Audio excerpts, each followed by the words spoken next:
ప్రయాగ్రాజ్లో జరుగుతున్న మహాకుంభమేళ ఫిబ్రవరి 26న మహాశివరాత్రి సందర్భంగా ముగియనుంది.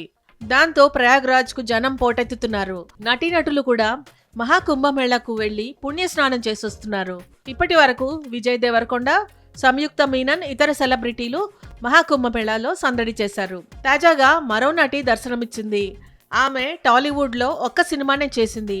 అయినా ఎందుకు అంత ప్రత్యేకం అంటే ఆ చిన్నది త్వరలోనే నారా వారి కోడలుగా మారబోతోంది. ఇప్పుడు ఆమె ఎవరో తెలిసిందా? నారా రోహిత్ ను వివాహమాడే చిన్నది శిరీష లేళ్ల.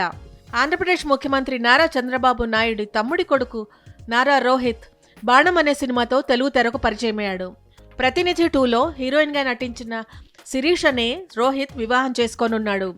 గతేడాది అక్టోబర్లో అత్యంత సన్నిహితులు, కుటుంబ సభ్యుల మధ్య హైదరాబాద్లో వీరి నిశ్చితార్థం ఘనంగా జరిగింది. నారా, నందమూరి కుటుంబాలు మాత్రమే ఈ ఎంగేజ్మెంట్కు హాజరయ్యాయి. శిరీష ఆస్ట్రేలియాలో ఉన్నత చదువులు చదివి అక్కడే కొంతకాలం ఉద్యోగం కూడా చేసింది. అయితే సినిమాలలో నటించాలనే కోరికతో జాబ్ వదిలేసి హైదరాబాద్కి వచ్చి తన అక్క ప్రియాంక వద్ద ఉంటూ సినిమాలలో నటించడానికి ప్రయత్నాలు మొదలుపెట్టింది. అందులో భాగంగానే నారా రోహిత్తో పరిచయమైంది. ఆ పరిచయం ప్రేమగా మారి పెళ్లికి దారితీసింది.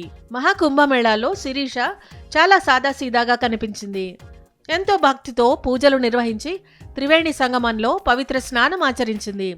ఇందుకు సంబంధించిన ఫోటోలను ఆమె సోషల్ మీడియాలో అభిమానులతో పంచుకుంది. ఫోటోలు చూసిన అభిమానులు నారావారికి కాబోయే కోడల అస్సలు గుర్తుపట్టలేకపోయామే అని కొందరు, వదిన రోహిత్ అన్నను తీసుకెళ్లలేదా అని ఇంకొందరు కామెంట్స్ చేస్తున్నారు.